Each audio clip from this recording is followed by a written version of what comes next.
미국에 계신 한 분 집사님에게 지난주에 저희가 축제교회 32주년, 창립 32주년 기념 감사 예배 때 설교한 동영상을 보내드렸습니다.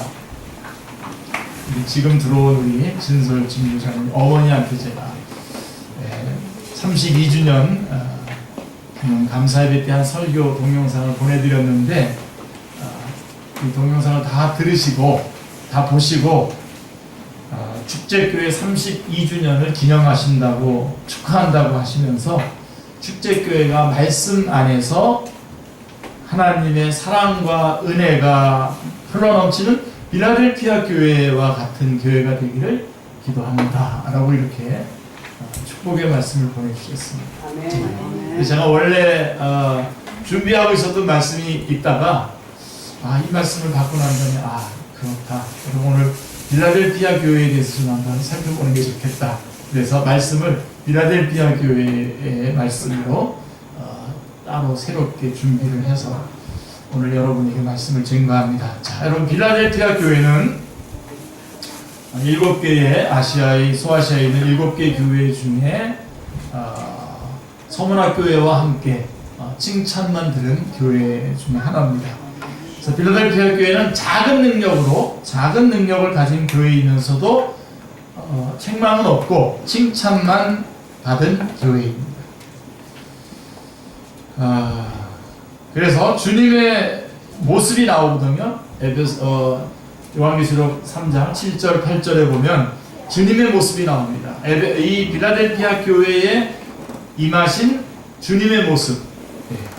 7절 말씀에 보시면 필라델피아 교회의 사자에게 편지하라. 거룩하고 진실하사 다윗의 열쇠를 가지시니 곧 열면 닫을 사람이 없고 닫으면 열 사람이 없는 그가 이르시되 라고 이렇게 말씀하고 있습니다. 그러니까 주님이 필라델피아 교회에게 거룩하고 진실하사 다윗의 열쇠를 가지시니로 나타나십니다. 거룩하고 진실하시다라고 하는 말씀은 제가 오늘 많이 다루지는 않습니다만 우리 인간이나 천사가 아니라 삼위의 하나님의 한 분이시다라고 하는 것이죠. 거룩하고 진실하사 다윗의 열쇠를 가지시니. 그래서 1장에서는 요한계시록 1장에서는 사망과 음부의 열쇠를 가졌다라고 하셨는데 바로 필라델피아 교회에서는 다윗의 열쇠를 가지십니다라고 이렇게 나타나십니다. 그러니까 다윗의 열쇠와 사망과 음부의 열쇠가 어떻게 다른가? 다르지 않고 이것은 동전의 앞뒷면과 같습니다. 사망과 음부의 열쇠를 가졌다라고 하는 것은 사망과 음부도 정복했다라고 하는 뜻을 나타내는 것인데요.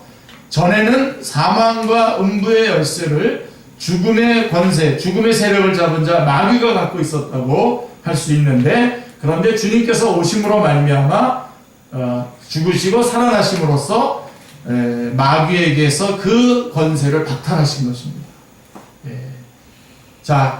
그러므로 주님은 말씀하십니다. 나는 부활이요 생명이니 나를 믿는 자는 죽어도 살겠고 무릇 살아서 나를 믿는 자는 영원히 죽지 아니하리니 이것을 내가 믿느냐라고 요한복음 11장 25절 26절에 말씀하고 있습니다.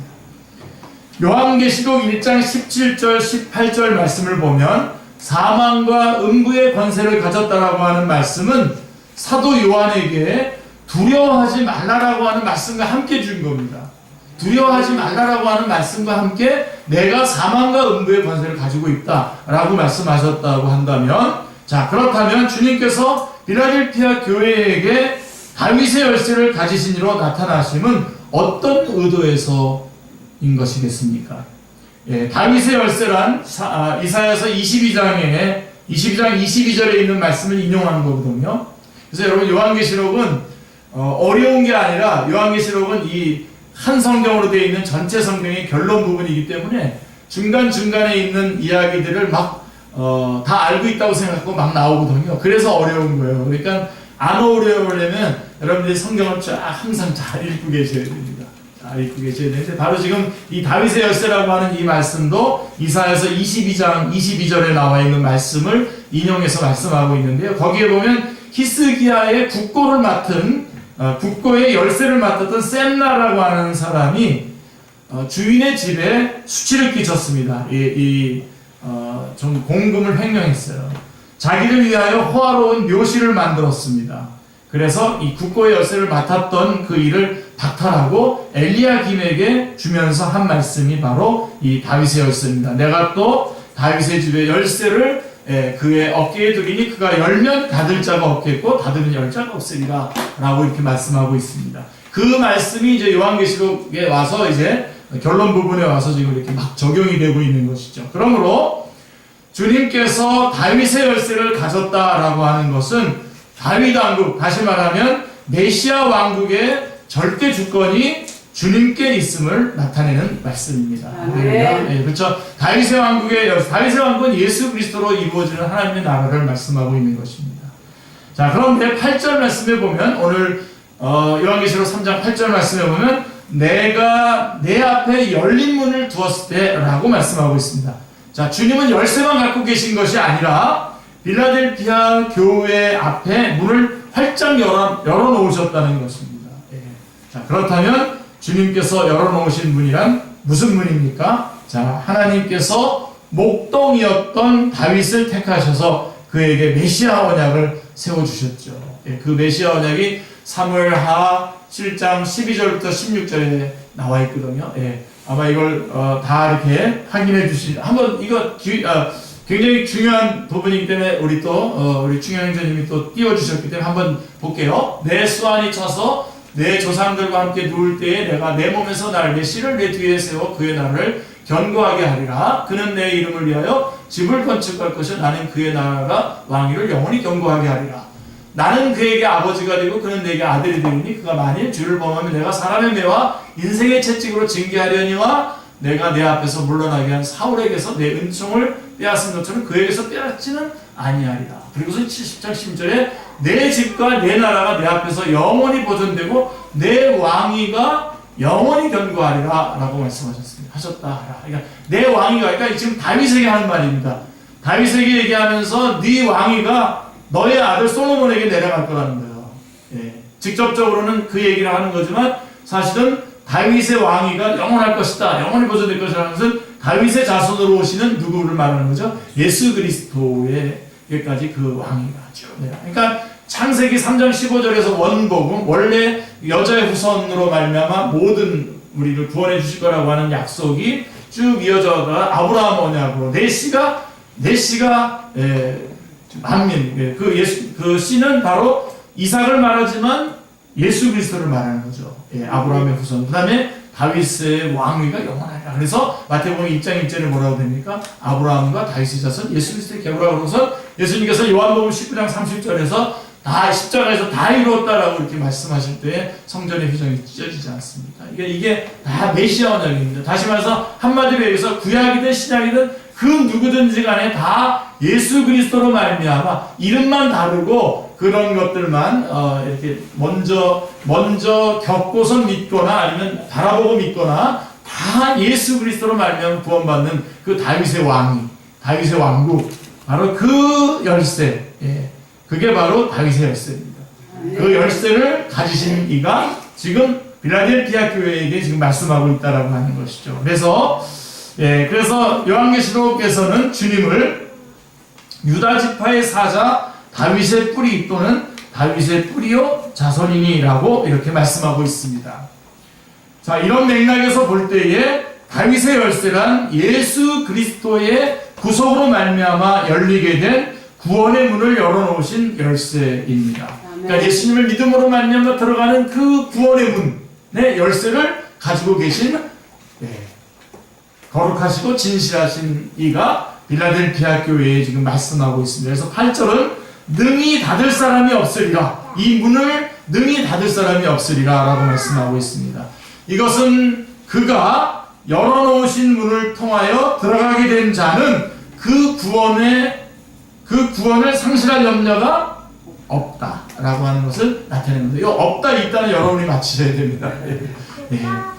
그렇죠. 할렐루야. 그래서 여러분 요한복음 10장 28절 말씀에 보시면 내가 그들에게 영생을 주노니 영원히 멸망하지 아니할 것이요 또 그들을 내 손에서 빼앗을 자가 없느니라. 여기까지만 말해도 든든한데 거기다가 더해서 그들을 주신 내 아버지는 만물보다 크시네 아무도 아버지의 손에서 빼앗을 수 없느니라. 한번 이 구원의 문을 통과해서 들어온 자들은 다들 아무도 빼앗을 수 없습니다. 내 손에서도 빼앗을 수 없고 아버지 손에서도 빼앗을 수 없다라고 말씀하고 있고요. 요한복음 13장 1절에 보면요, 참 귀중한 말씀이 나오는데요. 6월절 전에 예수께서 자기가 세상을 떠나 아버지께로 돌아가실 때가 이른 줄 아시고 세상에 있는 자기 사람들을 사랑하시되 어떻게 한다고요? 끝까지 사랑하십니다. 끝까지 사랑하십니다. 우리 주님은 끝까지, 우리 주님 약속하신 것은 절대적으로 지키시는 것입니다. 그렇죠? 우리가 예수 그리스도를 나의 구주나 하나님으로 영접하고 그 안에 있는 자들은 끝까지 주님께서 책임져 주십니다. 로마서에 있는 말씀까지 갈 것도 없습니다. 사망이나 생명이나 천사들이나 현재이나 장래이나 높음이나 기쁨이나 다른 어떤 비전으로 우리를 그리스도의 사랑에서 끊을 수 없다라고 로마서 8장 37, 38, 39절에 말씀하고 있습니다. 열쇠를 가졌다라고 하는 것은 권세가 있음을 말씀해주고 있는 것입니다. 그러므로 우리 주님에게는 그를 믿기만 하면 그에게 구원의 문을 열어주실 수 있는 권세가 있으시다라고 하는 말씀입니다. 할렐루야. 그래서 로마서 5장 21절 말씀에 보면 이는 그가 사망 안에서 왕노릇한 것 같이 은혜도 또한 의로 말미암아 왕노릇하여 우리 주 예수 그리스도로 말미암아 영생에 이르게 하려 함이라 라고 말씀하고 있습니다. 자, 이 말씀 속에는 두 왕이 나오죠. 두 왕. 우리 이거 계속 좀 올려주셨으면 좋겠는데요. 로마서 5장 21절 말씀에 여기 왕이 둘이 나옵니다. 그렇죠? 죄라고 하는 왕이 나옵니다. 사탄이죠. 그리고 은혜라고 하는 왕이 나옵니다. 예수 그리스도입니다. 그리고 이 두 왕은 모두가 권세를 가지고 있습니다. 왕 노릇한단 말입니다. 권세를 가지고 있습니다.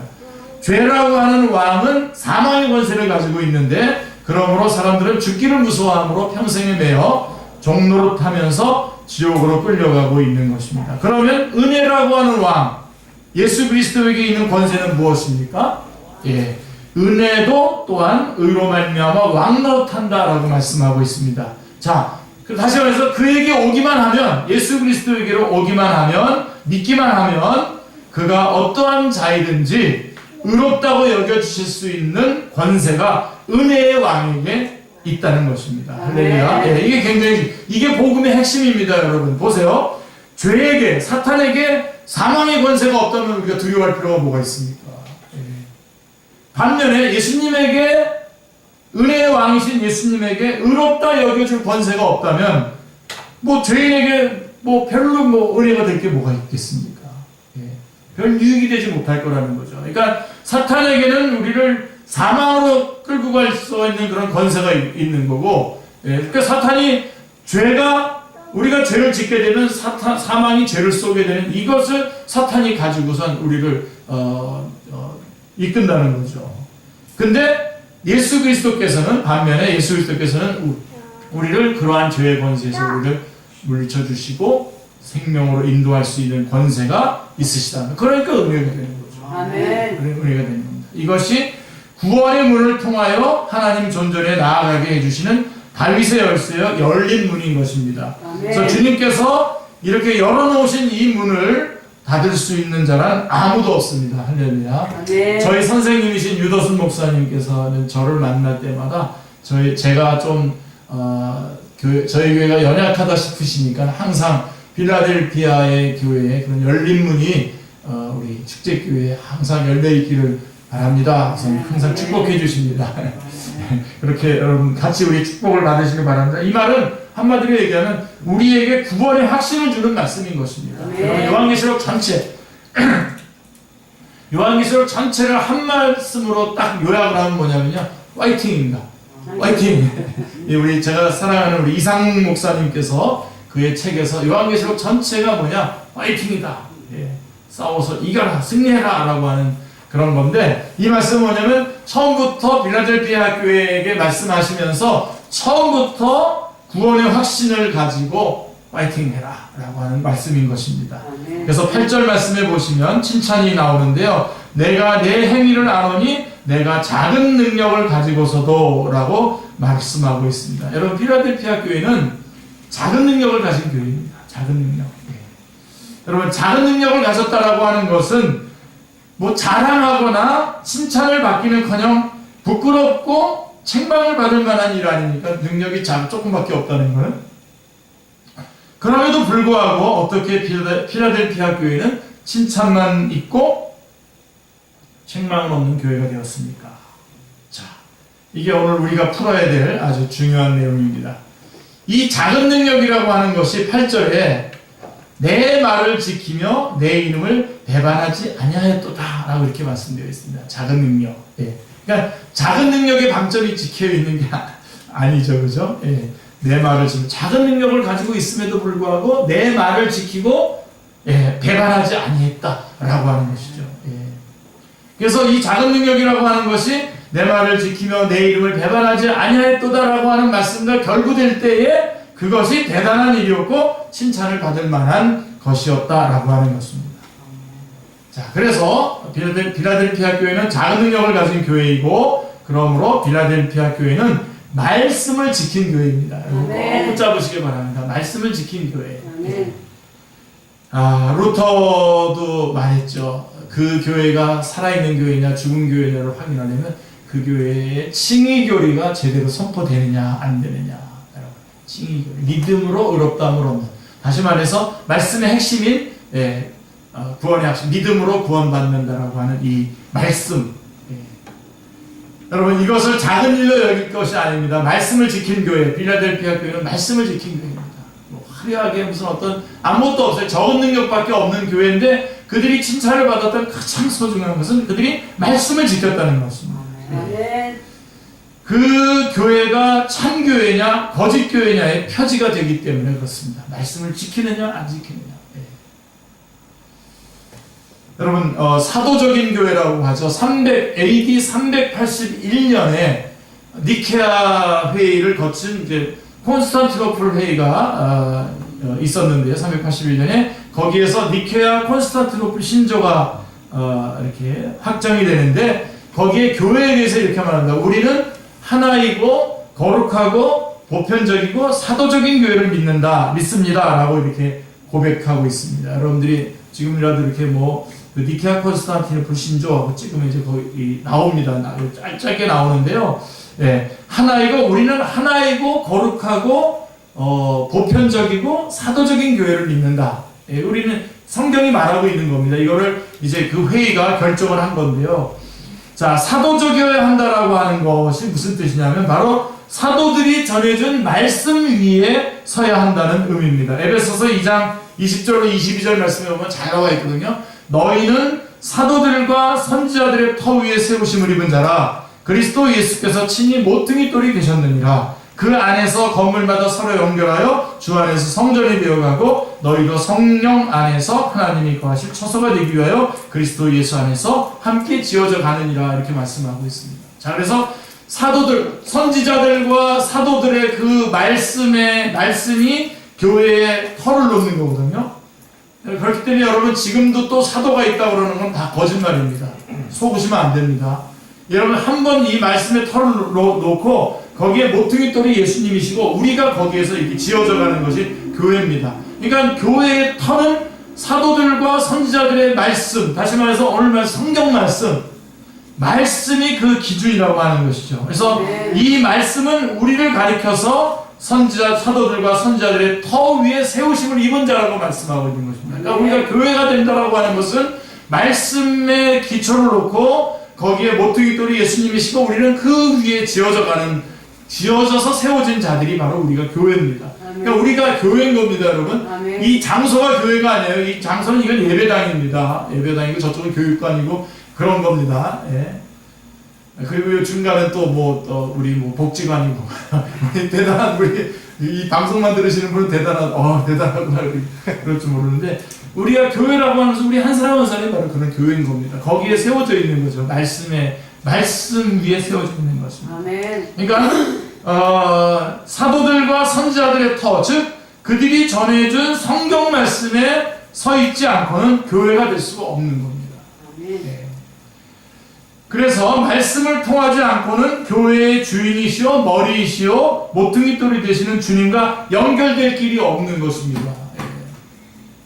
이것이 성도로 부르심을 받은 모든 그리스도인들이 반드시 말씀에 서지 않으면 안 되는 이유인 것입니다. 그러므로 말씀을 전하는 자는 그가 누구든지 말씀의 주인이 아닌 도구임을 잊지 말아야 됩니다. 제가 아주 그것을 잊지 않으려고 아주 발버둥을 치고 있습니다. 여러분, 말씀을 제가 전하는 자지 말씀의 주인이 아닙니다. 저는 도구입니다. 그래서 사실은 지금 우리 이 강단은 어떻게 보면 좀 성경적이지 않습니다. 우리가 교회가 좁아서 좀 이게 넓게 보이려고 이렇게 투명으로 했지만 사실은 나는 안 보이고 여기까지 이렇게 강단이 여기까지 올라와야 됩니다. 그리고 옷도 이게 뭐죠? 가운을 입어요. 그래서 내가 아니라 하나님이 하시는 거라고 해서 가운도 입고 아주 입만 남아서 이렇게 해야 되는데 우리가 지금 장소 때문에 이렇게 지금 하고 있는 것인 뿐인데요. 그래서 여러분, 말씀을 전하는 자는 그가 누구든지 말씀의 주인이 아닌 도구라고 하는 것을 잊지 말아야 되고, 또 여러분들은, 말씀을 듣는 여러분들은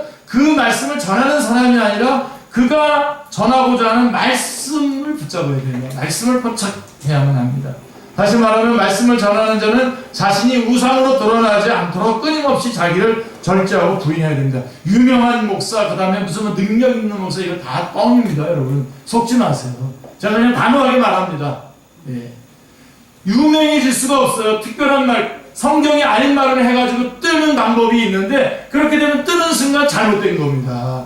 성경에 있는 말씀, 그 말씀 또 전해야 되지, 다른 말씀을 전하면 멋있게 말씀하지만 성경이 아닌 거죠. 평생에 듣던 말씀 저는 또 전하고 또 전하는 거예요. 그 일을 계속해서 반복할 때에 성령님께서 역사해 주시는 것이죠. 그래서 하나님의 말씀을 전하는 자가 우상으로 드러나지 않도록 끊임없이 자기를 절제하고 부인해야 되고, 말씀을 듣는 자들은 달을 가리키는 손가락이 아니라 손가락이 가리키는 달을 보는 훈련을 부단히 행해야 됩니다. 이것이 결여될 때에 교회가 주님의 교회가 아닌 목사의 교회, 장로의 교회, 사람의 교회로 전락함을 우리는 너무나 자주 목격하고 있습니다.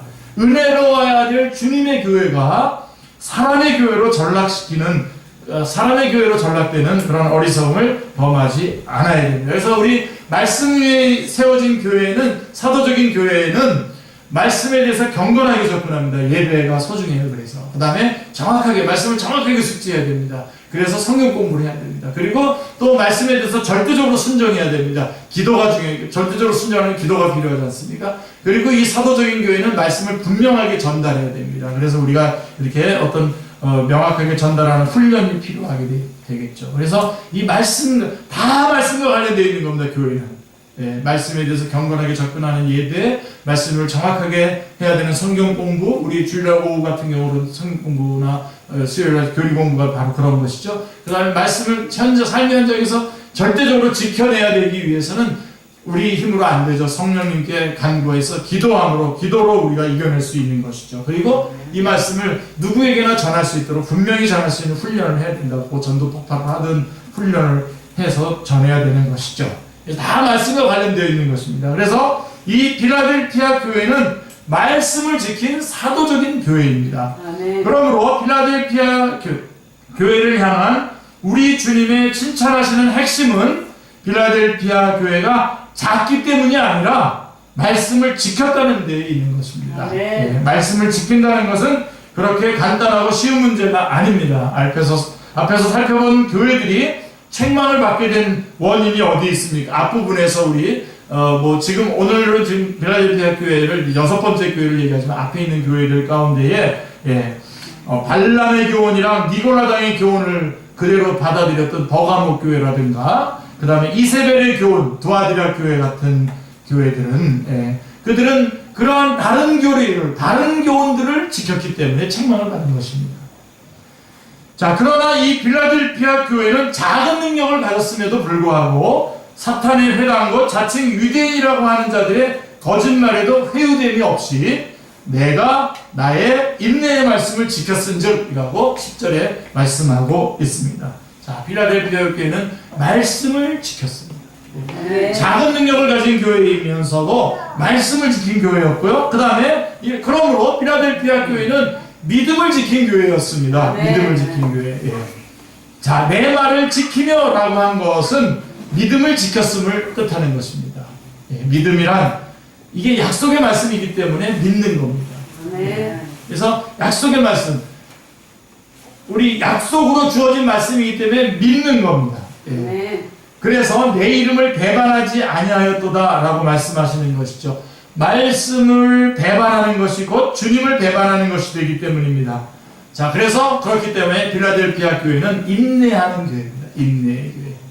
말씀을 지킨 교회, 그리고 인내하는 교회.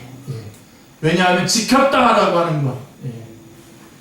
달리 말하면 인내했다라고 하는 말이 되는 것입니다. 그래서 인내의 말씀을 지켰은즉이라고 말씀하는 것이죠. 자, 어째서 인내의 말씀이라고 하시는 것입니까? 그것이 조금 전에도 말씀한 것처럼 약속이기 때문에 그렇습니다. 약속. 하나님의 복은 현세에서 모두 주어지는 것이 아니라 약속으로 주어집니다. 자, 이게 기독교에 있어서 아주 절묘한 부분입니다. 이 기독교의 이 하나님의 말씀이 약속이지 않습니까? 그래서 이 약속으로 우리에게 주어졌기 때문에 여기에는 가장 중요한 덕목이 뭐냐면 기다리는 겁니다. 그 약속을 기다리고 인내하고 참는 것. 예. 그래서 그 인내가 절대적으로 필요하게 되는 것입니다. 그러니까 제가 이건 어떤 여러분들에게 어떤 인상을 주든지 여러분들이 꼭 지켰으면 좋겠어요. 이 성경 말씀은 그래서 인내라고 하는 것이 기독교의 덕목의 가장 중요한 덕목입니다.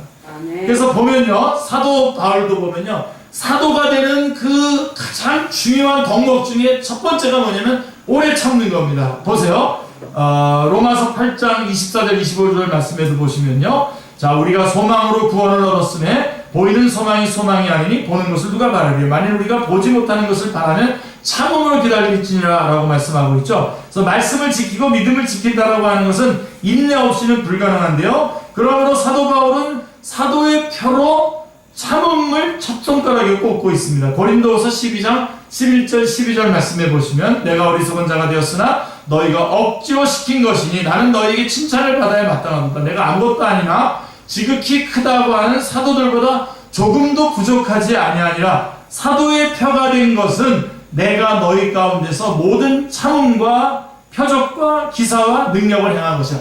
모든 참음이 제일 먼저 나옵니다. 내가 사도라고 하는 표를 너희들이 확인하려면 내가 참았다는 것을 기억하라는 겁니다. 여러분, 우리가 믿음 있는 사람이라고 했을 때에 우리가 분명하게 확인할 수 있는 확인점이 뭐냐면 참는 겁니다. 기다리는 사람이, 기다리고 참는 사람이 참 그리스도인입니다. 아멘. 사도 바울에게 인내가 만약에 부족했다면요, 그의 사명을 완수하지 못했을 겁니다. 그는 돌아다니면서 말씀을 전했지만 엄청난 핍박을 받고요. 거의 죽을 뻔한 한 적이 한두 번이 아닙니다. 50에 하나 감한매를 5번 맞았고 3번 퇴장으로 맞고 강의 위험과 강도 위험과 뭐 자지 못하고 굶고 춥고 할부선물하면서 뭐 하여간 엄청난 그 핍박과 고난을 받았는데, 그런 가운데서도 하나님께서 주신 말씀을, 약속의 말씀을 붙잡고 그 인내하지 않았다고 한다면 어떻게 그것을 해냈겠습니까? 그렇죠, 여러분? 여러분들이 저는 뭐 감정적으로 이렇게 끌고 가고 싶지는 않지만 축제교회로 32년이 됐는데, 여러분 이렇게 아주 조그만 교회로 가난하게 32년을 왔다고 생각해 보세요. 어떻겠어요, 그 핍박이. 더군다나 여러분, 제 친구 목사님들은 막 큰 교회 목사님들이 있는데 제가 그걸 보면서 무슨 생각을 했겠어요, 중간에. 만약에 하나님의 약속의 말씀을 붙잡지 않고 그냥 꾸준하게 오지 않았다고 한다면 금방 뭐 더 큰 교회로 초청받아서 갔거나 아니면 이 축제교회는 벌써 없어졌을지도 모릅니다. 물론 하나님께서 없애지 않으셨겠지만요. 그런 것들을 여러분 생각 끝까지 인내하면서 이것을 감당해낼 수 있었다라고 하는 것이 오래 참는 인내의 말씀이라고 하는 말씀이 바로 그 말씀인 것입니다. 오늘날의 교회 일꾼들의 취약점이 인내의 부족에 있지 않은가 싶습니다. 이렇게 하다가도 선교사로 헌신했다가도 뭐 1년 가서 조금 어려워가지고 뭐 그냥 몸에 좀 뭐 병 좀 나면 그냥 때려쳐버립니다. 선교 때려쳐버리고요. 또 교회도 세웠다가 안 되면 그냥 때려쳐버립니다. 교인들 딴 교회로 보내버리고 그냥 때려쳐버려요. 그동안에 모아줬던 재산을 부자해가고. 그런 아주 치사한 그런 사람들이 많습니다. 그게 다 어디서부터 오는 거냐? 인내의 부족에 있지 아니하는가, 이렇게 생각합니다. 성경은 인내가 승패를 좌우한다고까지 말씀하고 있습니다. 아멘.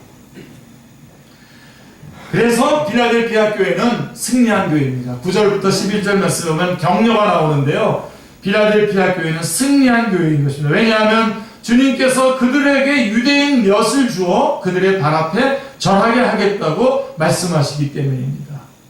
엿을 주신다고 하니까 작은 일로 여기기가 쉽습니다만 이것은 상징성이 있는 묘사인 것입니다.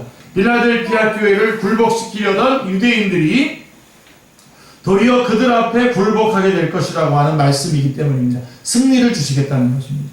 그래서 내 발 앞에 절하게 하겠다고 말씀하시는 것입니다. 이는 것 예수 그리스도에게 굴복함을 의미하는 것입니다. 이는 결코 작은 일이 아닙니다. 이를 믿었기에 사도 바울은 하늘에 있는 자들과 땅에 있는 자들과 땅 아래에 있는 자들로 모두 무릎을 예수의 이름에 꿇게 하시고 모든 입으로 예수 그리스도를 주라 하시나요? 하나님 아버지께 영광을 돌리게 하셨느니라 라고 말씀했던 것입니다. 그러므로 빌라델피아 교회는 승리한 교회입니다. 여러분 아까 요한계시록 전체가 뭐라고요? 파이팅이라고 했죠. 승리하라, 이겨라 라고 하는 건데 바로 이 빌라델피아 교회는 승리한 교회인 것입니다. 아멘. 그리고 안전한 교회입니다.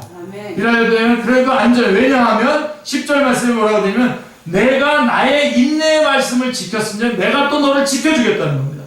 하나님께서는 그 빌라델피아 교회가 인내의 말씀을 지켰기 때문에 내가 또한 너를 지켜 시험의 때를 면하게 하리니 라고 말씀하고 계시기 때문입니다. 최고의 복입니다. 지고지손의 복입니다. 우리 약속의 말씀을 지키는 자들을 주님께서 이렇게 지켜주시겠다는 것입니다. 아멘. 이게 기독교의 핵심입니다. 여러분. 기독교는 하나님의 약속의 말씀이 있고 그것을 우리가 지키고 또 지키는 자를 하나님께서 보호해 주시고 복 주시고 은혜를 베풀어 주시겠다라고 하는 것이 기독교입니다. 하나님의 말씀. 그러므로 시험의 때를 면하게 하리니 라고 하신 말씀을 환난 전에 교회가 휴거될 때에 그때 주시는 말씀이라고 여긴다면 너를 지켜주겠다라고 하는 그 보장이 필라델피아 교회에게는 아무런 의미가 없는 거겠죠. 그러니까 여러분 그런 식의 어떤 그런 세대주의적인 그런 종말론 그런 것들은 잘못된 것입니다. 지금이 바로 언제냐면 바로 예수님의 초림과 재림 사이에 이 전체의 기간이 마지막 말세의 기간들입니다. 이때에 우리 필라델피아 교회처럼 우리가 말씀을 지킬 때 보장을 해주신다는 거죠. 이 보장이 필라델피아 교회는 물론 그 어간에 있는 예수님의 초림과 재림 사이에 있는 어간에 있는 교회들에게는 격려가 되는 거죠. 근데 만약에 어떤 한순간에만 주어지는 거라고 한다면 격려가 되지 않았겠죠. 사도 바울은 증거하기를 그가 이같이 큰 사망에서 우리를 건지셨고 전에도 또 건지실 것이고 이제도 이후에도 건지시기를 앞으로도 그렇게 건지시기를 그에게 바라노라 라고 말씀하고 있는 것입니다.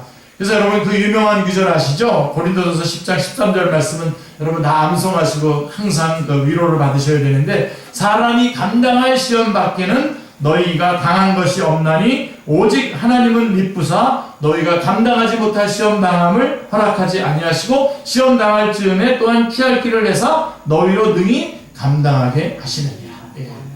우리에게 그래서 어떤 시험이든지 여러분에게 닥쳐왔을 때 얼마든지 여러분들이 이겨낼 수 있고 만약에 이겨낼 수 없다면 피할 길을 주시는 겁니다.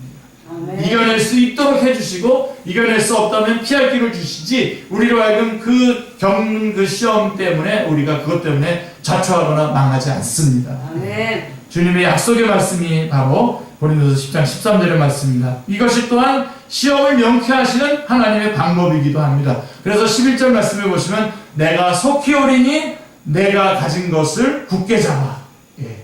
슬슬 이제 결론 부분으로 가는 거죠. 내가 가진 것을 굳게 잡아 아무도 내 면류관을 빼앗지 못하게 하라고 말씀하십니다. 내가 가진 것이 뭡니까? 그렇다면 빌라델피아 교회가 가지고 있는 것이 무엇입니까? 자, 우리가 여태까지 말씀했잖아요. 인내의 말씀. 인내의 말씀을 지킨 것과 약속의 말씀을 지킨 것. 말씀을 지킨 것. 말씀을 지키고 믿음을 지킨 것. 인내함으로 말씀을 지키고 믿음을 지킨 것. 이거를 끝까지 굳게 잡아. 아무도 내 면류관을 빼앗지 못하게 하라. 말씀하고 있습니다. 굳게 잡으라고 하는 이유가 뭡니까? 빼앗을 자가 있기, 빼앗는 자가 있기 때문에 굳게 잡으라는 겁니다, 여러분. 세상을 온통 이것을 빼앗으려고 지금 온통 온 세상이 모두가 결의를 해서 이것을 빼앗으려고 하는 겁니다. 우리는 그런 세상에 던져져 있고, 그래서 지금 학교에도 가 있고, 그래서 지금 사업장에도 가 있고, 그래서 지금 사업장에 직장에 지금 나가 있는 겁니다. 가정에 있는 겁니다. 이거를 여러분들이 아시고 하루하루를 출발하셔야 됩니다. 그렇지 않으면 완전히 당합니다. 예. 그래서 여러분, 하나님의 말씀을 붙잡고 약속의 말씀을 붙잡고 나갈 때에 승리할 수 있는 것이죠. 언제까지 붙잡아야 됩니까? 주님 오실 때까지. 내가 석회오리니 라고 말씀하고 재림의 날까지 꼭 붙잡아야 됩니다. 자, 이것이 교회가 지켜야 할 것들입니다. 인내의 말씀을 지키고 믿음을 지키시는 우리 여러분들 다 되시길 바랍니다. 이제 마무리하겠습니다. 12절 앞부분을 가보시면 이제 약속이 나와요. 이기는 자는 내 하나님 성전의 기둥이 되게 하리니 그가 결코 다시 나아가지 아니하리라. 이렇게 말씀하고 있습니다. 이는 구원을 기둥에다 비교하고 있습니다. 기둥에다가 비유해서 절대적으로 안전성을 보장해주는 말씀인 것입니다. 작은 능력을 가진 작은 교회를 우리는 석가래 정도로 생각할 것입니다. 그런데 주님은 성전의 기둥이라고 여겨주고 있습니다. 기둥이 되게 하시겠다고 말씀하시니 참으로 기이하고 놀라운 일이 아닐 수 없습니다. 12절 뒷부분에 보시면 내가 하나님의 아들과 하나님의 성 곧 하늘에서 내 하나님께로부터 내려오는 새 예루살렘의 이름과 나의 새 이름을 그의 위에 기록하리라 라고 말씀하고 있습니다. 이는 인간이 들을 수 있는 최고의 복, 아까도 말씀드렸지만 지고지선의 복입니다. 왜냐하면 구원의 확실성을 3중으로 보장해주고 있습니다. 3중으로. 그래서 여러분 성경을 보실 때 한번 자세히 보시는 훈련을 하셔야 되는데, 한번 잘 보시면 하나님의 이름을 기억하리라고 하는 말씀은 저들이 하나님의 나라의 표시입니다. 하나님의 나라들의 표시인데, 자, 하나님의 이름을 기록하고요. 우리 위에도 하나님의 이름을 기록하고, 그러니까 우리가 하나님의 나라라고 하는 표시고, 또 하나는 새 예루살렘의 이름을 기록하려. 새 예루살렘의 이름을 또 기록함으로써 우리가 예수 그리스도의 신부라고 하는 것을, 예수 그리스도의 신부됨을 표시해주고 있습니다. 하나님의 나라에 대해 표시고 예수 그리스도의 신부됨의 표시고 나의 새 이름을 기록하리라 라고 하는 말씀은 저들이 예수 그리스도의 영광에 참여하게 될 하나님의 소유임을 말씀해주고 있는 것입니다. 그래서 요한계시록 21장 14절에는 새 예루살렘의 12 기초석에 어린 양의 12사도의 이름이 기록되어 있다고 하십니다. 자, 이제는 우리가 그렇게 아주 우리의 구원이 그렇게 완전 하나님의 나라의 일원이요, 그 다음에 예수 그리스도의 신부요, 그 다음에 우리가 하나님의 영광에 참여하기를 하나님의 소유다라고 하는 것을 한마디로 아주 확실하게 우리에게 확증해주는 말씀입니다. 할렐루야. 잘못 이해하셨어도, 이렇게 지금 여러분들이 확실하게 이해하지 않았어도 이렇게 하나님께서 우리의 구원을 확실하게 보장해주는 아주 여러 가지 장치로 우리를 보정해주고 있다라고 하는 사실을 여러분 꼭 붙잡으시길 바랍니다. 자, 여러분, 이제는 필라델피아 교회가 아니라 귀 있는 자는 성령이 교회들에게 하시는 말씀을 들어야 할 차례인데요. 이 7개 교회는 모두 다 마지막에는 다 그 교회만 위해서 말하는 게 아니라 교회들에게 하시는 말씀인데, 뭐라고 말씀하냐면, 자, 여러분, 작은 능력을 가졌다라고 하는 것이 자랑이 될 수는 없을 것입니다. 그러나 오늘 여러분들이 꼭 분명히 붙잡으십시오. 작다라고 하는 것이 곧 패배를 의미하는 것은 아니다 라고 하는 것입니다. 자, 실패자 이기는커녕 7교회 중에서 가장 많은 격려와 약속과 보장이 가장 작은 능력을 소유한 필라델피아 교회에 주어졌습니다. 왜 그렇게 하셨습니까? 이 말씀이 오늘 우리 교회에, 그리고 오늘 우리 한 사람, 우리 성도님 한 사람 한 사람에게 어떤 의미입니까? 자, 이렇게 조그만 교회지만, 조그만 능력을 가졌지만 선을 행하다가 낙심하지 말라는 겁니다. 하나님을 예배하고 하나님께 나아가고 하나님의 말씀대로 살아가는 선을, 갈라디아서 6장 9절의 말씀처럼 선을 행하다가 낙심하고 피곤해야 할 그러한 작은 능력을 가진 오늘날의 필라델피아 교회들을 향해서 그 교회의 사자들의 심정을 헤아리셨기 때문에 주신 말씀인 것입니다. 필라델피아 교회 말씀. 자, 여러분 힘을 내시기 바랍니다. 여러분들은 저한테 힘을 내라 그러지만 사실 저는 우리 교회 성도들한테 힘을 내라고 하고 싶습니다. 힘을 내시기 바랍니다. 우선적인 목표를 필라델피아 교회를 모델로 삼는 일입니다. 그리고 한 영혼을 위해서 헌신의 힘을 쏟아붓는 것입니다. 오늘 한 사람 한 사람, 여러분 우리가 정말 적습니까? 우리 교회 성도들 한 사람을 볼 때마다 저는 여러분 한 사람만 다시 지금이라도 다시 여러분 한 사람만 같이 함께 데리고 같이 교회를 개척한다고 하더라도 저는 얼마든지 교회를 개척할 수 있다고 생각해요. 그런 여러분 한 사람 한 사람입니다. 그런 줄 아시고 여러분 힘을 내시길 바라고요. 네. 자, 그래서 그때 주님은 다윗의 열쇠를 가지신 이로 우리에게 나타나셔서 열린 문을 주실 것입니다. 작은 능력 때문에 정복당하기는커녕 그들로 와서 내 발 앞에 절하게 하실 것입니다. 끝까지 인내하며 말씀을 지키고 믿음을 지키는 것. 이것이 주님께서 계시하신 승리의 비결입니다. 말씀을 지키시고 인내로 믿음을 지키시는 우리 축제의 모든 성도님들 다 되시기를 주님의 이름으로 축원합니다. 기도하겠습니다. 하나님 참으로 감사합니다. 우리 축제교회의 32주년의 그 기간들을 하나님 저희 가운데 주시고 비록 적은 능력을 가지고 오랜 기간 동안 꾸준히 그 시간들이 지났지만 하나님 저희가 여전히 오래 참으면서 여전히 주께서 약속하신 말씀들을 믿고 의지하면서 말씀을 지키고 믿음을 지키게 하여 주셨사오니 하나님 감사합니다. 이후에도 저희가 하나님의 말씀을 지키며 믿음을 지키며 나아가는 축제의 모든 식구들이 다 되게 하여 주시옵소서. 성령님 저희 안에서 역사해 주셔서 이렇게 아름다운 필라델피아 교회와 같은 칭찬 듣는 하나님의 교회가 되게 하여 주시옵소서. 우리 한 사람 한 사람도 믿음 안에서 이 필라델피아 교회와 같이 다 승리하는 하나님의 교회가 되게 하여 주시옵소서. 예수님의 이름으로 기도드리옵나이다.